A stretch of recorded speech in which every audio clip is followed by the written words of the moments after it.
हमेशा की तरह मैं आप लोगों से शेयर करने लगी हूँ बहुत ही ज़बरदस्त किस्म का जायकेदार अरवी गोश्त का सालन बनाना बहुत आसान और खाने में बेहद लजीज। बिस्मिल्लाहिर्रहमानिर्रहीम। अस्सलाम वालेकुम। लाखों करोड़ों दरूद सलाम नबी करीम सल्लल्लाहु अलैहि वसल्लम पर और उनकी आल पर। मैं हूँ अनाबिया और वेलकम करती हूँ आपको अपने यूट्यूब चैनल चटखारे पकवान में। आज मैं आप लोगों से शेयर करूँगी बहुत ही शानदार सी रेसिपी, बहुत ही मज़ेदार सी बनकर तैयार होती है। आप लोगों ने इसे ज़रूर ट्राई करना है। वैसे भी आजकल अरवियों का सीज़न है, आप लोग इसे ज़रूर ट्राई कीजिएगा। तो रेसिपी को आप लोग ने एंड तक देखना है। अगर वीडियो अच्छी लगे तो अपनी फैमिली और फ्रेंड्स में भी शेयर किया करें और चटखारे पकवान को भी सब्सक्राइब कर लिया करें। तो मज़ेदार सा अरवी गोश्त का सालन तैयार करने के लिए चलते हैं हम अपने किचन में और अपनी ये आज की मज़ेदार सी रेसिपी बनाना स्टार्ट करते हैं। मज़ेदार सा अरवी गोश्त का सालन बनाने के लिए मैंने यहाँ पर प्रेशर कुकर का इस्तेमाल किया है। आप यहाँ पर कढ़ाई का भी इस्तेमाल कर सकते हैं। अब मैं इसमें शामिल करूंगी 2 अदद टमाटर जिनको मैंने बारीक सा कट कर लिए है। 2 मीडियम साइज़ के प्याज शामिल करूंगी, इनको भी मैंने बारीक स्लाइसेस में कट किया है। और अब यहाँ पर मेरे पास बीफ, आप यहाँ पर मटन का भी इस्तेमाल कर सकते हैं।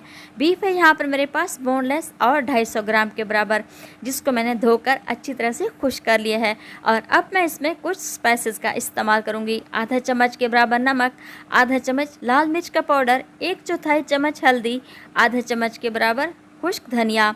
खुश्क धनिया शामिल करने के बाद मैं इसमें शामिल करूंगी 1.5 गिलास के बराबर पानी।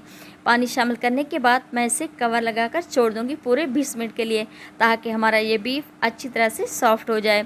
ये देखिए मैंने इसमें पानी शामिल कर दिया है और अब मैं इसे कवर लगाकर छोड़ दूंगी पूरे 20 मिनट के लिए मीडियम टू लो फ्लेम पर, ताकि हमारा ये मज़ेदार सा बीफ अच्छे तरीके से तैयार हो सके। ये देखें माशाल्लाह से पूरे 20 मिनट गुजरने के बाद हमारा ये बीफ अच्छे तरीके से सॉफ्ट हो चुका है और इसमें अभी थोड़ा सा पानी बाकी है।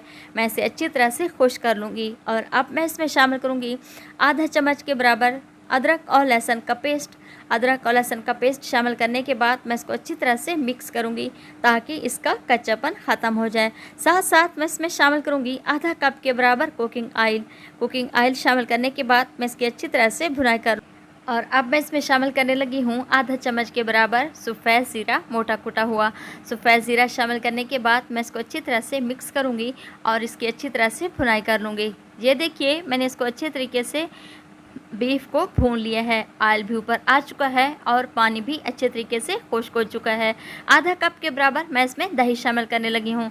याद रहे दही ज़्यादा खट्टा नहीं होना चाहिए। दही शामिल करने के बाद मैं दोबारा इसकी अच्छी तरह से भुनाई कर लूँगी ताकि दही का पानी भी खुश्क हो जाए और ऑयल भी ऊपर आ जाए। अगर आप लोग मेरे चैनल पर नए हैं तो प्लीज़ आप मेरे चैनल को सब्सक्राइब करें और बेल आइकन को भी प्रेस करना ना भूलिएगा, ताकि मेरी हर आने वाली वीडियो आप लोगों तक सबसे पहले पहुँचती रहे। ये देखिए बीफ की मैंने अच्छे तरीके से भुनाई कर ली है और ऑयल भी ऊपर आ चुका है।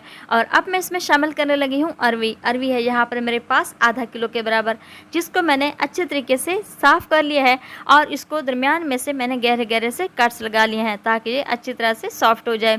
अरवी शामिल करने के बाद मैं इसकी अच्छी तरह से भुनाई कर लूँगी। 5 से 6 मिनट के लिए मैं इसको अच्छी तरह से भून लूँगी। मैंने सिर्फ इसे साफ़ पानी से 5 से 6 मरतबा धो लिया था। कुछ लोग अरवी का लेस ख़त्म करने के लिए इसको नमक लगाते हैं और कुछ लोग आटे का इस्तेमाल करते हैं। मैंने ऐसा बिल्कुल भी नहीं किया। ये देखिए आप लोगों को नज़र आ रहा होगा इसमें कोई लेस वगैरह नहीं है। 2 अदद सब्ज़ मिर्च शामिल करूंगी और इसको अच्छी तरह से मिक्स करूंगी। ये देखिए माशाल्लाह से मैंने सालन की अच्छी तरीके से भुनाई कर ली है। और अब मैं इसमें शामिल करने लगी हूँ 1 गिलास के बराबर पानी, ताकि ये हमारी अरवियाँ अच्छे तरीके से सॉफ्ट हो जाएँ।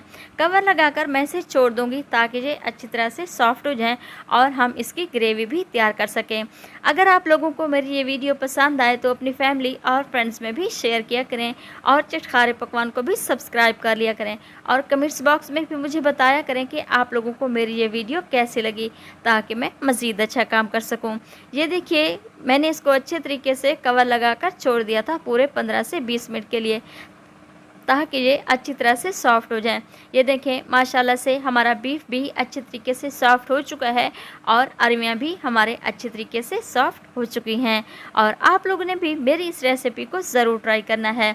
तो अब मैं आप लोगों को डिश आउट करके दिखाती हूँ। अब मैं इसके ऊपर डाल दूँगी थोड़ा सा सब्ज़ धनिया और आधा चम्मच के बराबर गरम मसाला, जिसकी मैंने रेसिपी आप लोगों से शेयर की थी।